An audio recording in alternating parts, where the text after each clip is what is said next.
কোটা সংস্কার আন্দোলনে রংপুরে গুলিতে নিহত আবু সাঈদের বাড়িতে শোকের মাতম। মা, বাবা আর বোনের আহাজারিতে ভেঙেছে রাতের নীরবতা। মঙ্গলবার দিবাগত রাত 2টার দিকে র্যাব, পুলিশ সহ আইন শৃঙ্খলা রক্ষাকারী বাহিনীর 10টি গাড়ির বহর নিহত আবু সাঈদের লাশ তার গ্রামের বাড়িতে পৌঁছে দেয়।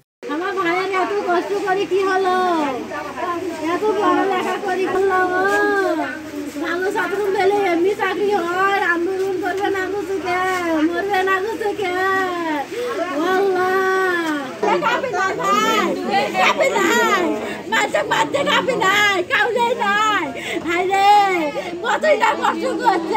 লেখাপড়া করে চাকরি চাকরি সেটাই মোর ভাইয়ের অপরাধ হচ্ছে।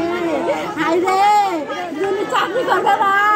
আবু সাঈদ যে দাবি নিয়ে আন্দোলনে নেমেছিল, রংপুরের পীরগঞ্জ উপজেলা সদর থেকে 11 কিলোমিটার দূরে মদনখালী ইউনিয়ন পরিষদের বাবনপুর নালিপাড়া গ্রামে আবু সাঈদের বাড়ি। সকালে তার গ্রামেই জানাজার নামাজ অনুষ্ঠিত হয়। সেখানে মানুষের ঢল নামে। পরে তাকে পারিবারিক কবরস্থানে দাফন করা হয়।